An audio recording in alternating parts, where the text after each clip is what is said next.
are love. You bring light to the darkness. You give hope. You restore every heart that is broken. Great are you, Lord.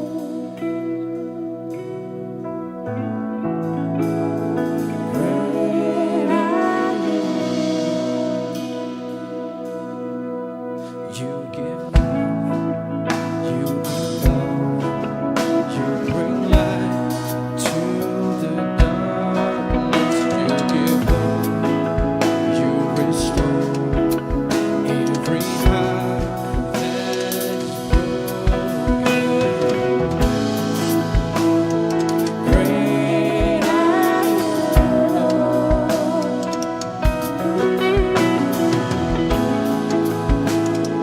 Great are you, Lord.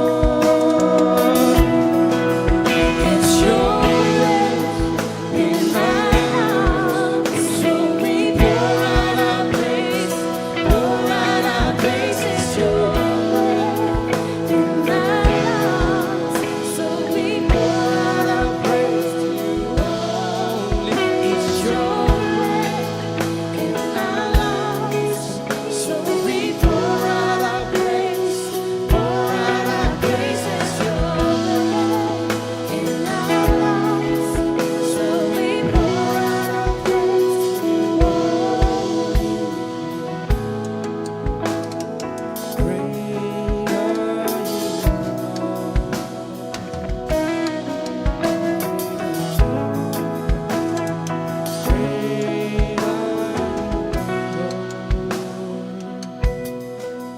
You give life, you are love, you bring light to the darkness, you give hope, you restore every heart that is broken. Great are you, Lord, great are you.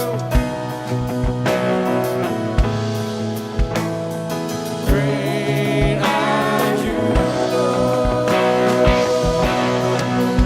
It's your breath in our lungs, so we pour out our praise, pour out our praise. It's your breath in our lungs, so we pour out our praise to you only. It's your breath in our lungs, so we pour out our praise, pour out our praise. It's your breath in our lungs, so we pour out our praise to you only. Great are you, Lord. Great are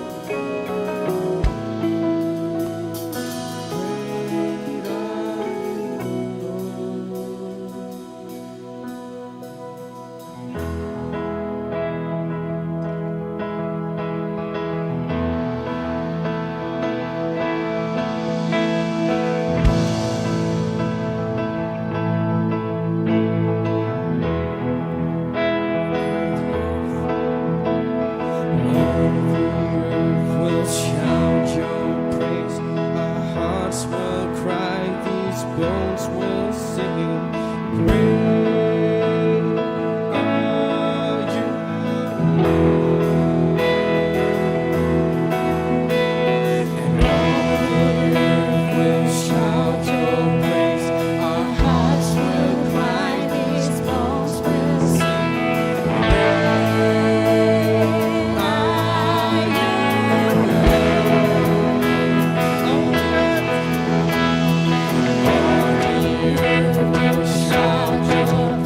Our hearts will cry, these bones will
Thank you, Christ, that we can come in front before you and lift our voices.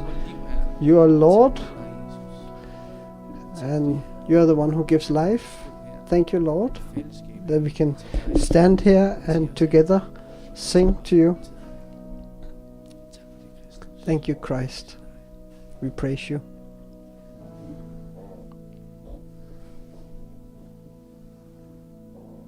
Kære far himmelen, se nu kommer vi til dig igen, med de samme kendte ord, så formelig en bøn så stor.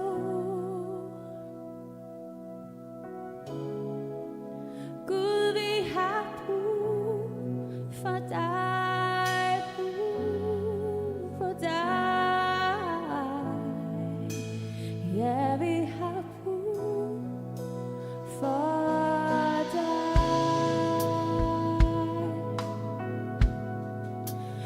Ud af alle verdens far, Gud, er du det sande støv, vi har. Mere end trofasthed, at du var far i himlen.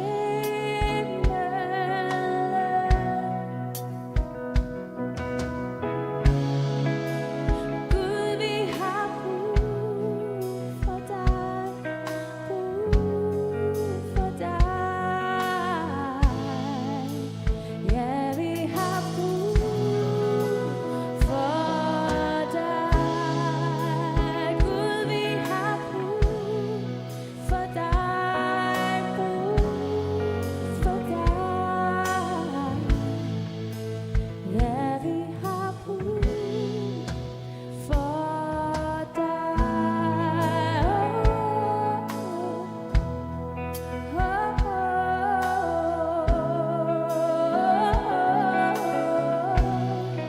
Vi har brug for dig.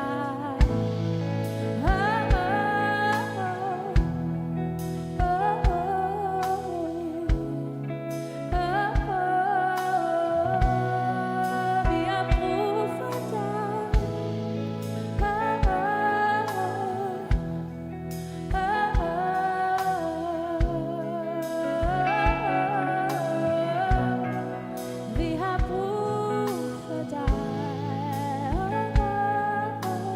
Vi har brug for dig.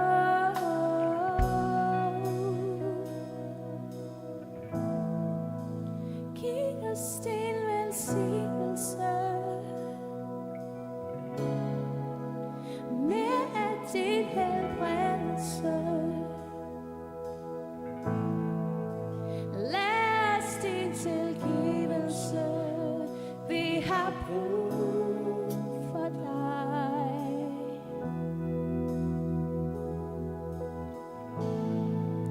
Mød os i din herlighed, du var bare vores skjulested. Og øst din kærlighed, vi har brug for dig.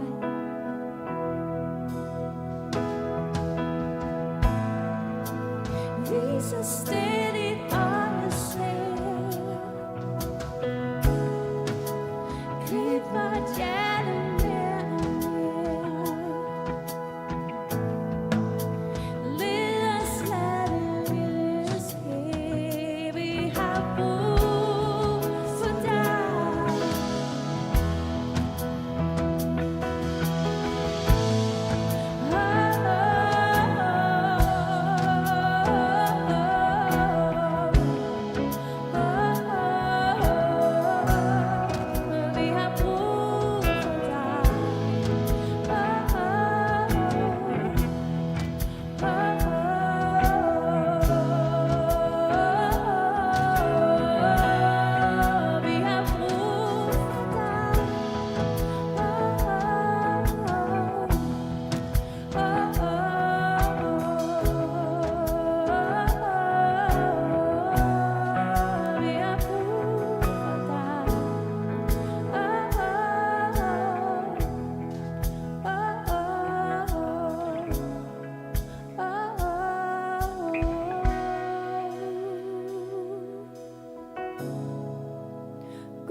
tak fordi, at du møder os her. Vi søger efter dig. God, thank you that you meet us here. When we seek you, you come to us. Thank you that you don't leave us alone when we come to you. Amen.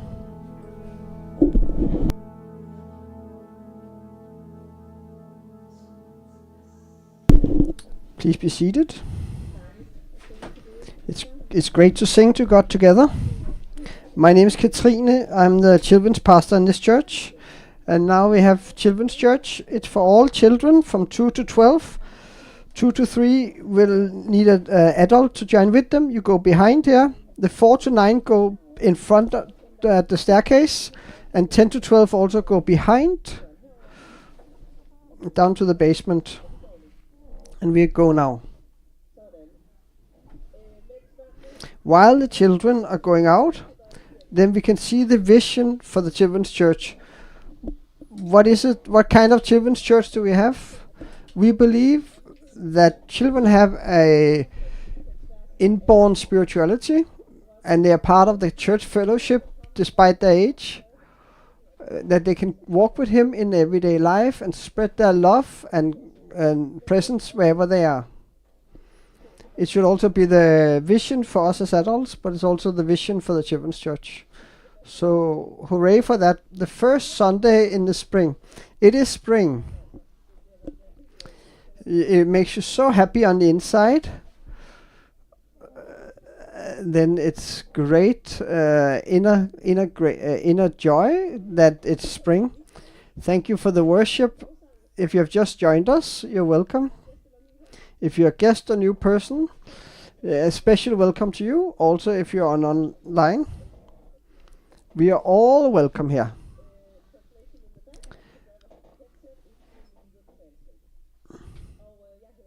My name is Anne. I'm one of the pastors in the church. I have some information for us. There are some contact forms you can fill out. If you want, you can tick the box if you want to hear more about the church or be a member of this church. That would be great if you want to join us. If you see this church as your church family, you can also tick off the box for network group. And also behind here on the board, behind there is a network group. There's some family orientated, some Bible orientated, some are more classic groups where we meet and get to know each other and read in the Bible and see what is that for me today. All groups are open and you're welcome to join whatever fits your life best. If you want to hear more, then I can tell you more about it. I can tell you about the different groups and how you can join. That's a gift you can give yourself. Then I have 2 more things for the calendar. 2 great things. They will be here the next couple of months. The first thing is Summit. This is the date, 11th to 13th of April. This is the theme of the camp, the Kingdom Journey. This is the Leaders Conference, and normally it's here in Copenhagen. Natalie is actually coordinating this conference, so if you have more questions, you're free to contact her. Normally this is in Copenhagen, but this year it's in Oslo. So if you want to join us, I can explain different cheap ways to get to Oslo. It's a leaders conference. The focus is about leadership, but it's for everyone, no matter your role in this church. We are a big group from Copenhagen who's already planning to go up there. So if you want to join, let me know. Or Natalie, who just exited. It is John and Eleanor Mumford who will come and speak, and they lead Vineyard globally. They are very inspiring and great people. Something which is even further out in the future, but you can think about. It's summer camp, which is week 29, 14th to 20th of July. It's in Kolding, like last year. A hope which is great enough. And I look forward to this camp. It's together with the other vineyard churches in Copenhagen, in Denmark.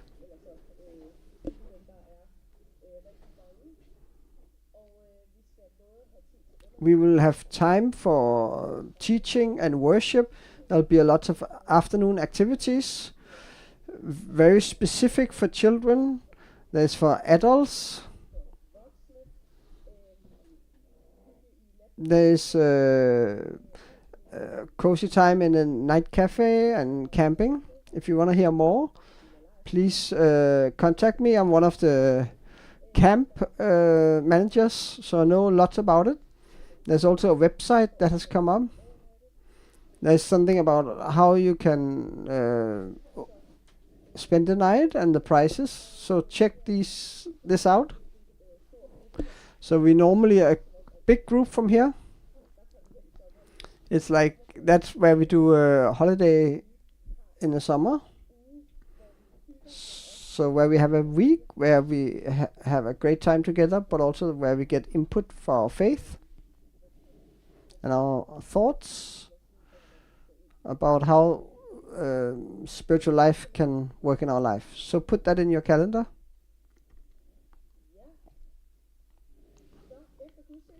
After the service, there is a shared lunch. There's chicken and curry with something on top.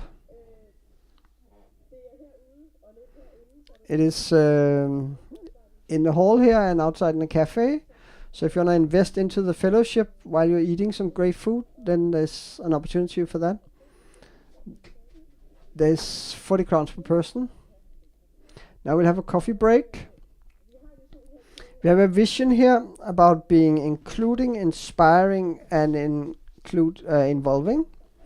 So that means that we should say hi to somebody, and maybe somebody you haven't spoken to before. So maybe you can we can practice this in the coffee break. Bente and Werner will roll it out. There is a time down in a little while when we start again.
My name is Flemming.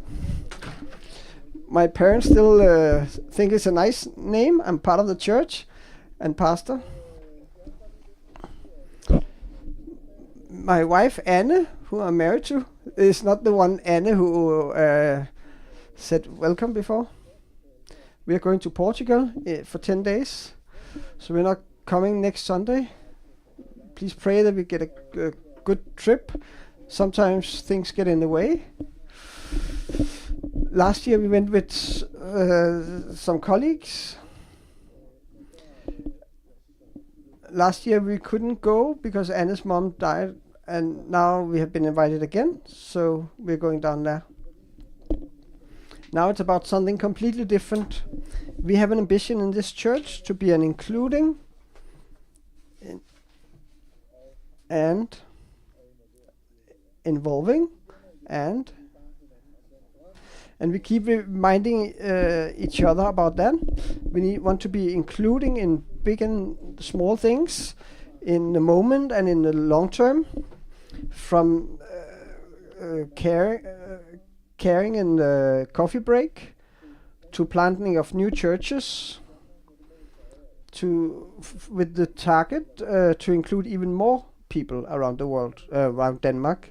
We cannot talk about an including church without daring to talk about faith and doubt, which is what it's about. Frederiksberg Büchner, who is an author and theology, says if there's no space for doubt, there's no space for me.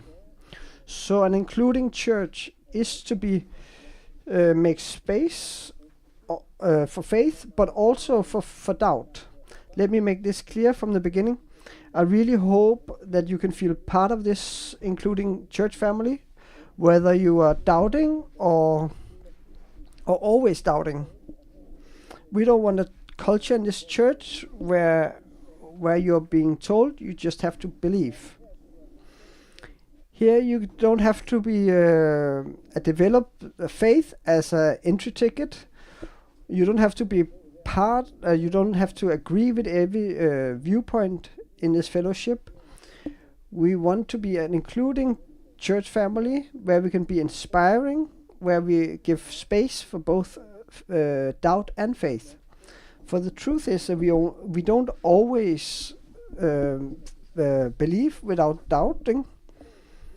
The doubt is called the twin of faith. On this picture, the disciple Thomas, who is actually called, who's also called Didymus, which is a twin. He's also called a doubter. Here he puts his fingers into the side of Jesus. On this picture, he's putting his fingers into the side of Jesus, because he would not believe unless he felt it himself. And Jesus is amongst them and says to Thomas in the group, put your fingers forward, here are my hands, and put your hand forward and put it into my side. Faith and doubt is like twins.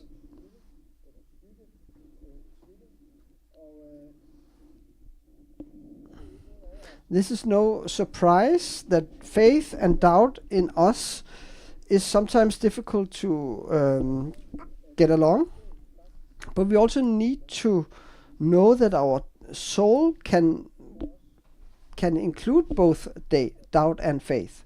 It is essential for our soul to have both these states. Sometimes doubt is important to bring us to faith, and sometimes doubt helps us to stop up and think about why we're doing, and that gives us a good starting point for the faith. If that is true, doubt doesn't have to pull down our faith, but it can inspire our faith. And the truth is that we are getting into doubt and faith all the time in our life, and that is what is making our faith alive.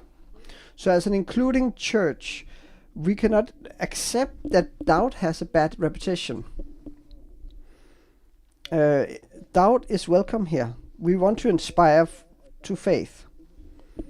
So my hope today is that whoever has doubt will have a new understanding that faith and doubt can live together. Your heart should not be troubled. You believe in God, believe in me also. The atmosphere was very tense when Jesus and his disciples, after 3 years of walking together, were together the very last night before Jesus was captured and crucified. There was big emotions that filled the room where they sat. The room was intense. Judah was full of treason.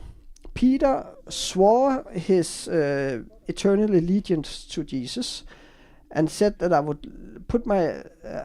would give my life for you, Jesus, and denied him afterwards. And Jesus gave his disciples a last command of love. As I have loved you, you should also love each other. The last night before Jesus died, they all experienced that the future seemed very dangerous.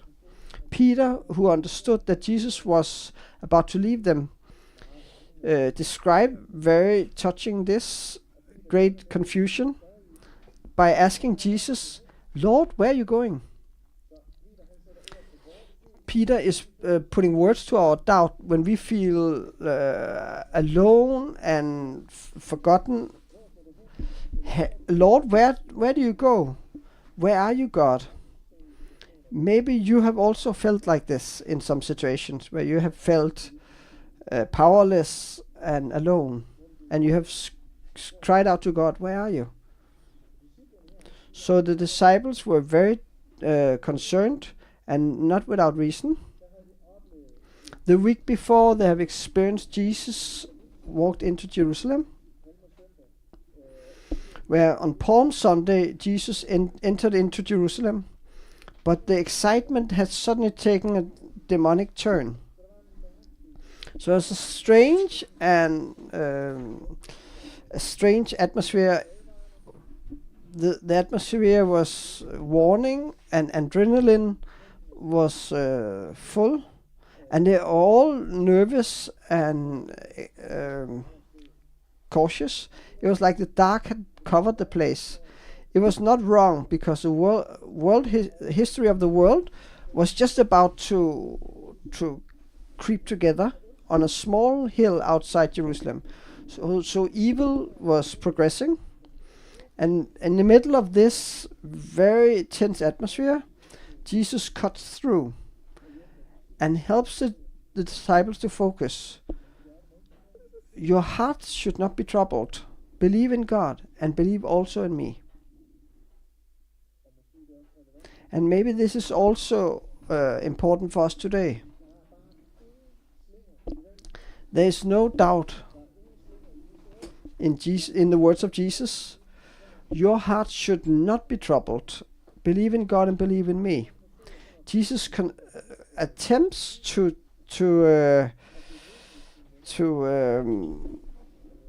stop the doubt in his friends. There was somebody who was supposed to be executed, and they're being driven on the cart on the way to the execution place, and he says, "Look at me, look at me."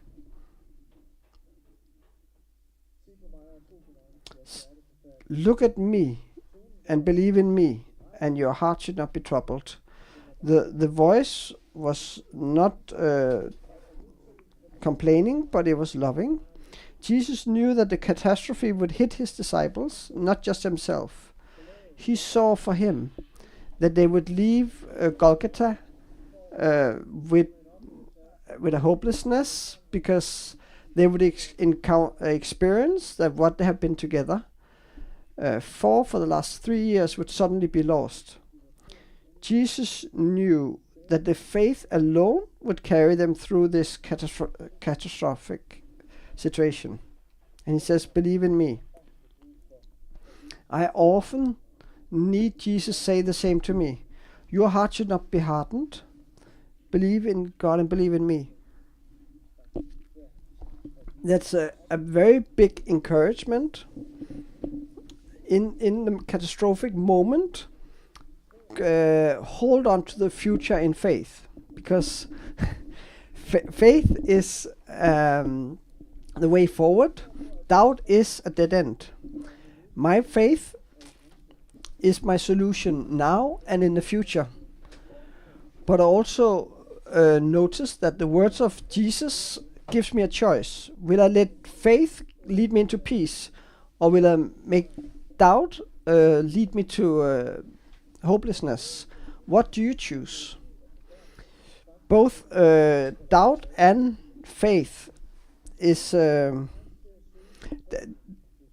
doubt leads me to the safe arms of Jesus. Doubt helps me to pray in faith and trust the promises of God, instead of being like a wave that just kind of is thrown about by the wind. Sometimes there are some words that just burns you into your own conscience. Some words, something we have heard, or something that people have said, it's just stuck into us and becomes part of our life story. I don't know if you can think of it yourself, about some words that have been said. It can be some really hard words that should never have been said, that haunts you. But it can also be valuable words that has supported you through life. My old mentor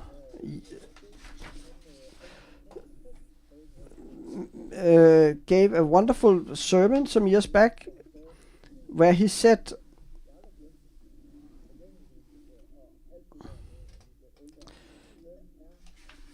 that the time has been saved in Christ.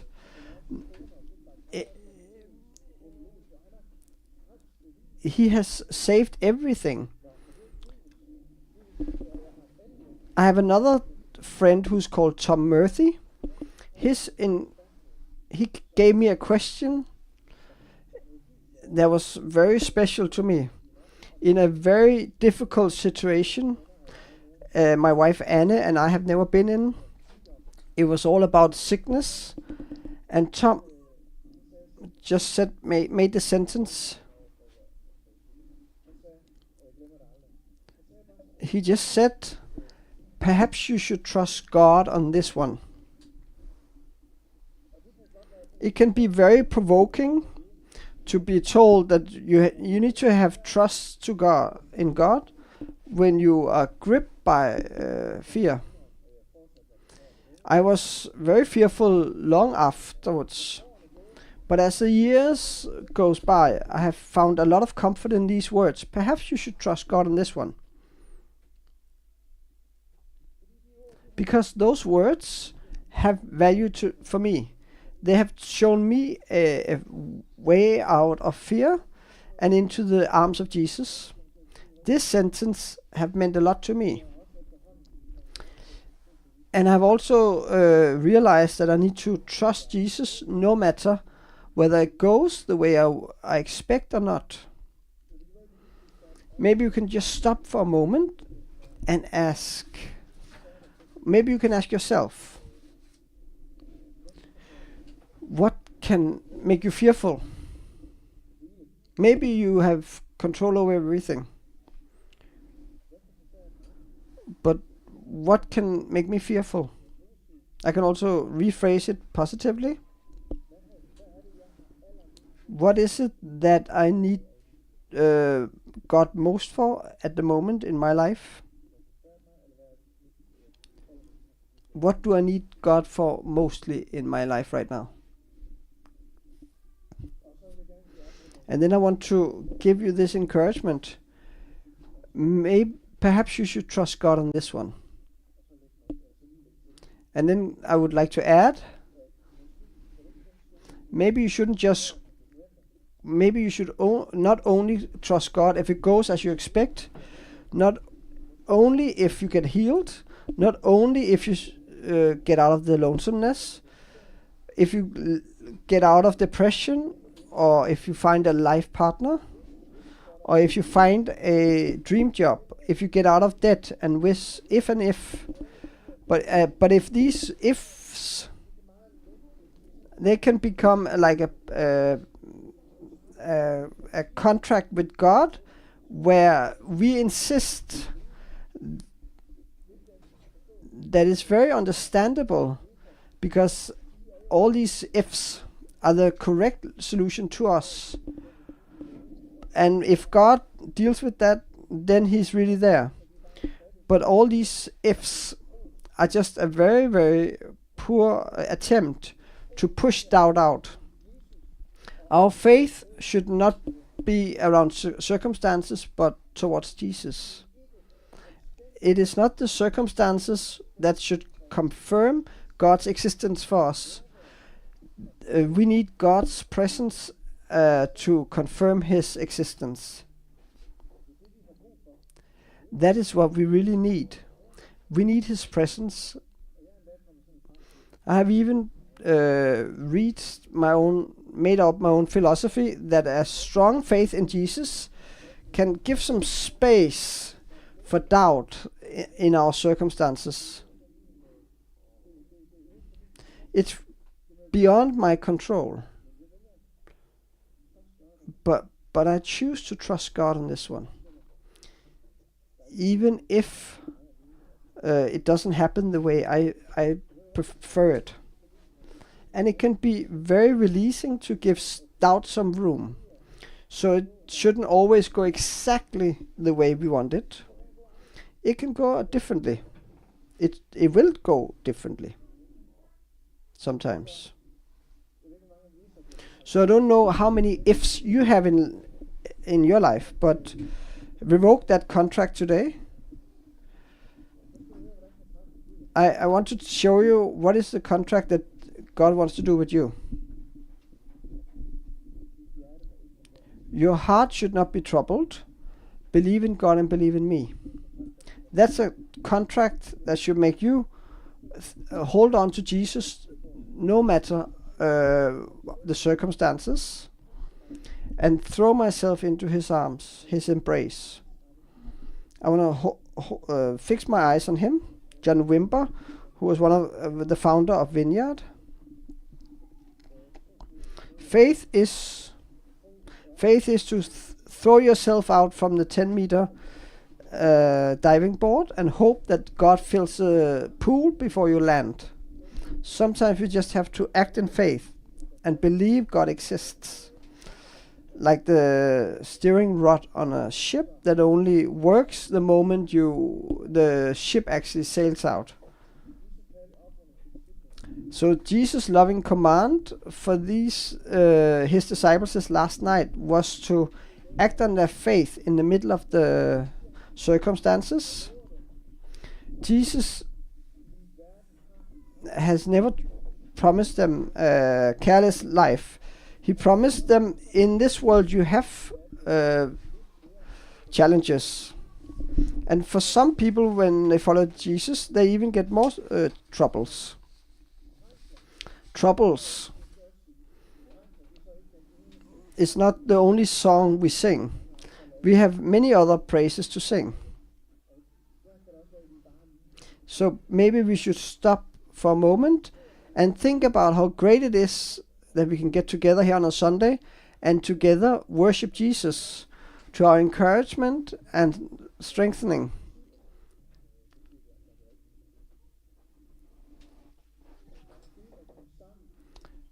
To come together like this is something very unique for me. It has a big meaning for me, because it just reminds me that I'm not alone in worshiping God.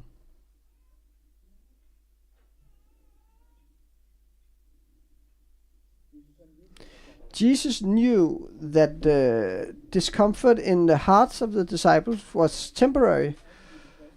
When the sun disappeared at Golgotha, it was not the end, it was a new beginning. Jesus knew that there was better things in store for the disciples. And if you read on from this one verse that I keep repeating, then he goes on and says he makes a home ready for us.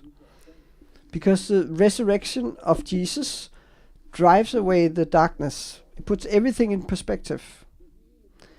Everything builds on that. So the heart does not need to be troubled, even though you are in a troubling situation. The small Greek word is used, pistority, means faith or confidence. And in that verse, Jesus puts himself next to God. He says, believe in me. It is the same word as I am, which are the same words that God introduced himself to Moses in this in Exodus chapter 3 in the Greek translation. Maybe you are in a situation where you need to hear these words. Perhaps you should trust God in this one. When I think about different challenges in my life, in my family and with my friends, I need this more than ever, to believe in Jesus, to throw myself into his embrace, to love him more, know him more, listen more to him, and let his words fill me more. This is the way forward. And I hope that today, when you're full of doubt, can get a new experience where doubt and faith can live together. We all kind of go between faith and doubt. Some people have faith and then doubt. Peter Devi's novel, Blood of the Lamb, is about Don Vanderhoop, whose 11-year-old daughter gets sick with leukemia, and hospital gets an infection, and the daughter dies. And Vanderhoop, who brings a cake where he has prayed for his daughter, and he goes and throws the cake at the cross because his daughter passes away. In his anger, he throws a cake, and the frosting runs down the cross that he hits. But this shows how hopeless a situation we can be in when we lose people we love. And I can understand it's difficult to hold on to faith when you experience a catastrophe like this. The last thing a person in a catastrophic situation needs is better knowing. Some people find the faith afterwards, because what is the alternative? Where else do you need? Where else can you turn? Do you just want to walk on your own? The alternative. John Wimber, that I talked about before, said that he got cancer, and he said, I cannot pray and I cannot not pray. If you want to read about how Jesus meet people's faith in the Bible, I can encourage you to read it in the Bible. He meets a Roman officer, and he says that you can just say a word and then my servant is healed. And Jesus says about this Roman officer, who was not a Jew, he said, I have never found such a great faith in Israel. A non-Jew woman whose daughter was tormented by a demon, she threw herself for the feet of Jesus, and Jesus answered her, Woman, your faith is great. It will happen the way you want it.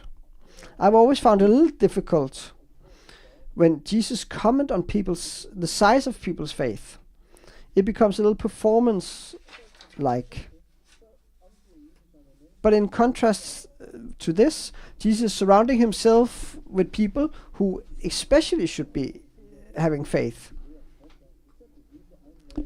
His own neighbors doubted him. John the Baptist, who was a cousin and imprisoned cousin of Jesus, and he was a little doubter. Thomas, who walked with Jesus for 3 years, and had seen all the miracles, and he still says, "I don't believe it until I put my hand in his side." Or Peter, who denied Jesus. Judah, who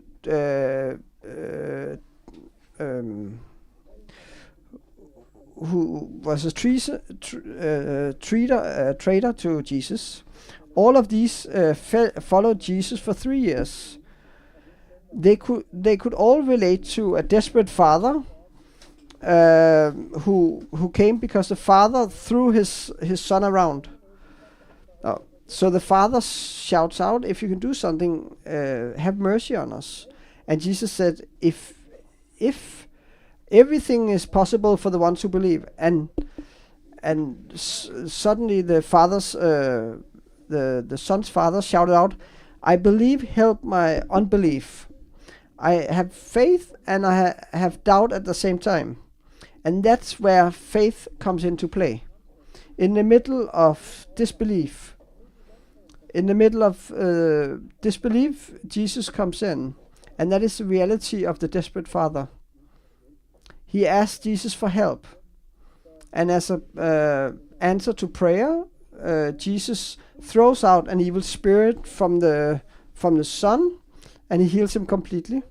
It's so freeing to read how Jesus deals with both doubt and faith in our life. Sometimes Jesus almost makes it harder and not easier to believe, because he never mishandles our freedom to make our own decisions.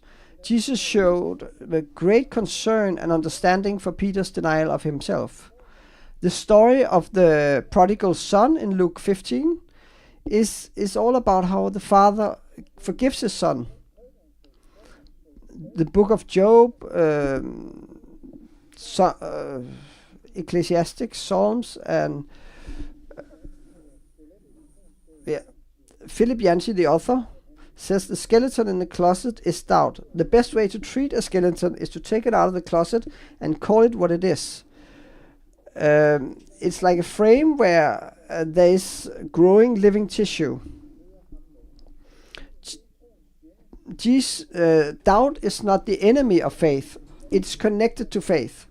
Because we knew everything without a doubt, then there was no need for faith anymore.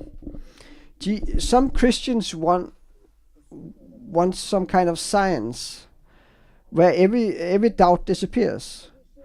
Faith is faith, and that's big enough. Faith is per definition not knowledge.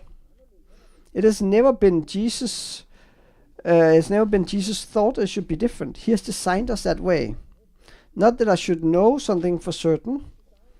It is the design of Jesus. It is precious that you don't know for sure, but believe.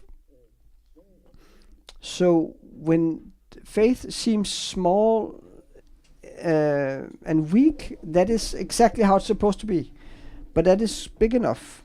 So believe in Jesus. That is how God has designed us and desires it for us. It is very special to note that Jesus think that small faith has a great value. If you have faith like a synap corn, then you can say to this mountain, "Move away from here." So a small faith has great potential. So when Jesus talks about great or small faith, we evaluate the value of it, but in Jesus' mind, a small faith can move mountains, because small faith suddenly turns up, and it also stumbles where it actually should be thriving.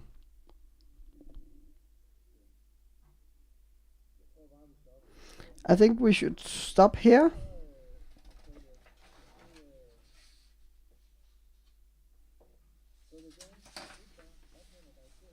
I would like to encourage you to reach out for Jesus, no matter where you are between doubt and faith. My wife Anne has always said because that is something she has experienced later in life. Faith is a choice. And other people say faith is a gift. But both all the others and my wife are right. You choose, but God gives the gift. You choose, but God gives you a gift. And maybe God gives a gift and you choose. I don't know what comes first, you decide. But anyway, perhaps you should trust God on this one. Maybe there is something after death. Maybe you should just trust that is what God has for you. Maybe it's another situation. Maybe your children, your family, your friends, your finances, your loneliness, whatever. Your heart should not be troubled, no matter whether the situation is troubling. Jesus says your heart should not be troubled. Believe in God and believe also in me. That is the promise. Let's stand together. What else can you do but worship?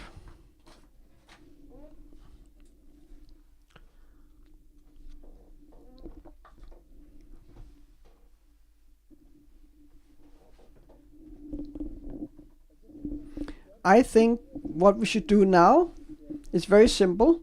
Let's worship. It's a great privilege to be together.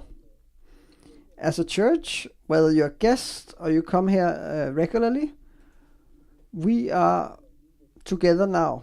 We are one church family and we should worship together. And we can express our hearts for Him. Everything that is on our hearts, all that concerns us or what brings us joy. And the next couple of minutes we will worship Him. If there is something we can pray for, then we would love to pray for you. It can be anything. We can bring everything we want to God, and that's to the left of you.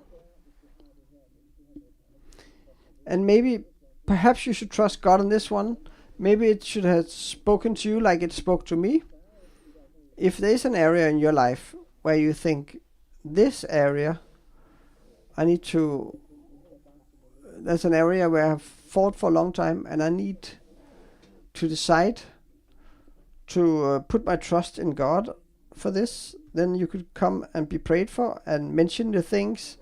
There's something very freeing when you say out loud the things that you need to trust God for. It's a new contract when you decide to trust Him. You can also bring other things that we'll also pray for. Let's worship together.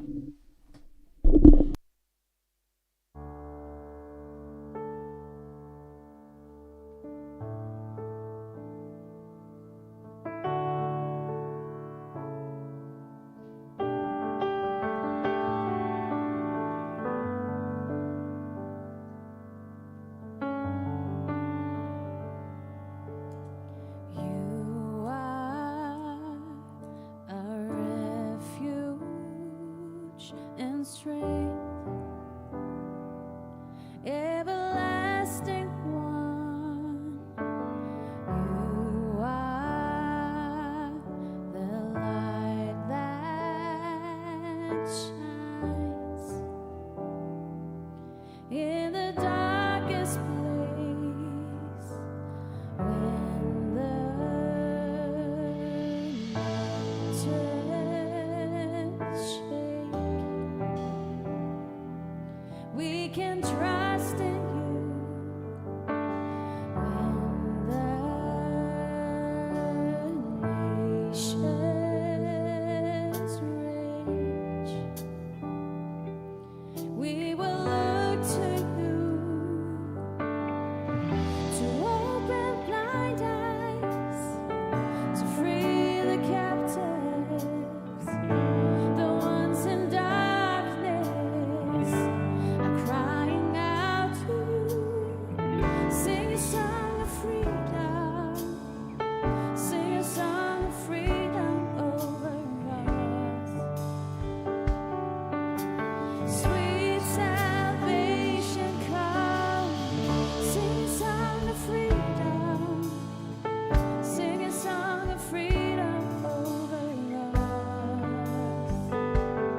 Sweet salvation come, sing a song of freedom, sing a song of freedom over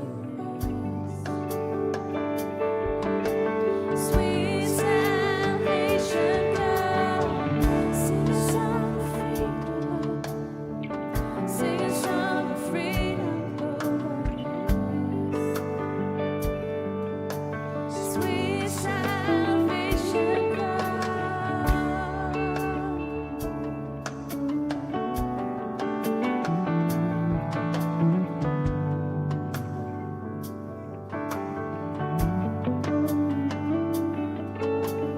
You are our refuge and strength, everlasting one. You are the light that shines in the darkest place. When the mountains shake, we can trust in you. When the nations weep, we will look to you to open thine eyes, to free the captives. The ones in darkness are crying out to you. Sing a song of freedom, sing a song of freedom over us. Sweet salvation come, sing a song of freedom, sing a song of freedom over us. Sweet salvation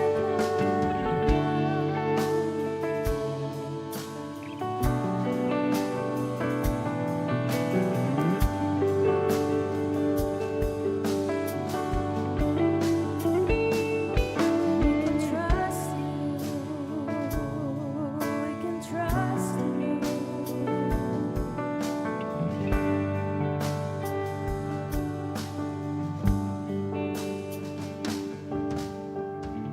Sing a song of freedom, sing a song of freedom over us.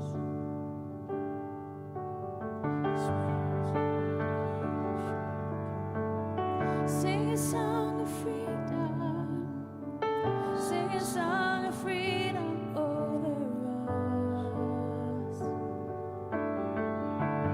Sweet salvation come.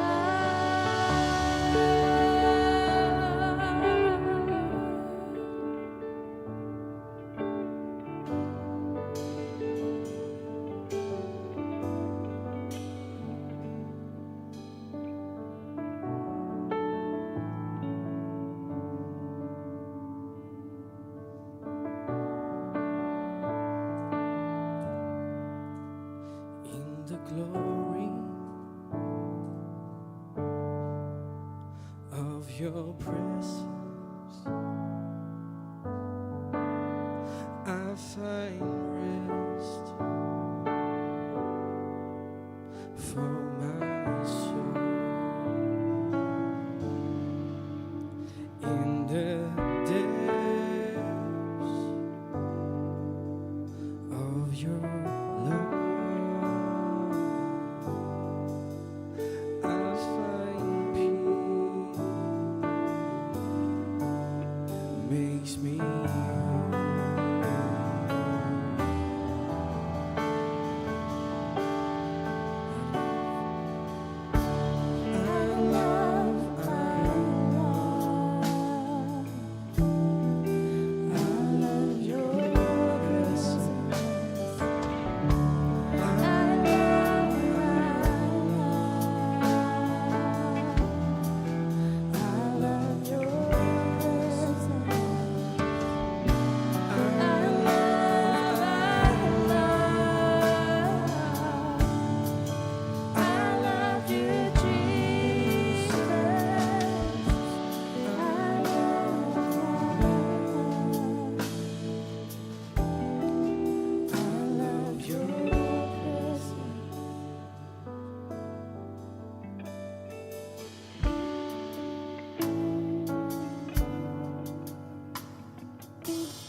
I find rest for my soul. In the depths of your love, I find makes me whole.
sammen i Guds nærvær. Isn't it great to be here in God's Vi presence? tager en sang mere. We'll do another song, Men jeg tror også, at hvis man skal videre, eller man but if you have nogle have frokost, plans, så kan man også det. then Vi you are fortsætter i free hvert fald her. to leave, but we'll just continue minutter. for Godt, ja. another 5 Vi minutes. tager en sang med, ikke? Let's do another song.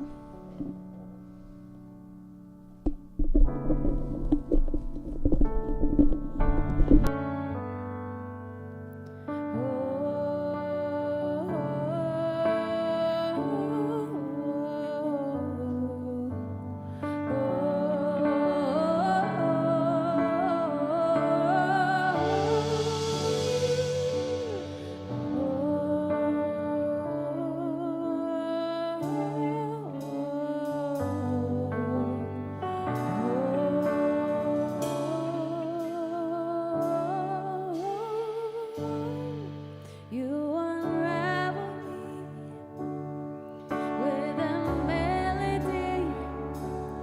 You surround me with a song of deliverance from my enemies, till all my fears are gone. I'm no longer slave to fear. I am a child of God. I'm no longer slave to fear. I am a child of God. I'm no longer slave to fear. I am a child of God. I'm no longer slave to fear. I am a child of God.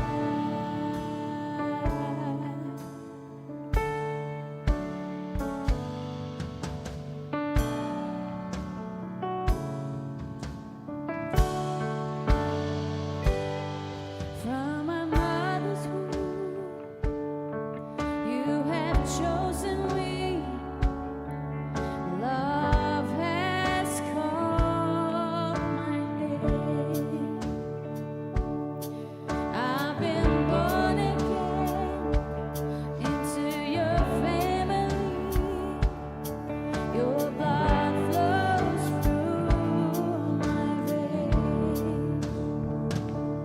I'm no longer slave to fear.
Thank you for a lovely service.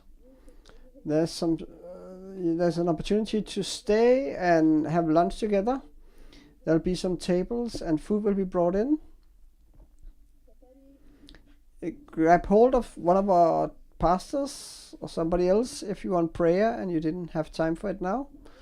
Have a great Sunday. Be blessed. And don't let your hearts be troubled. Believe in God and believe in me also, is what Jesus says. So let's walk with this into the next week. Have a great Sunday and feel welcome to join us for lunch.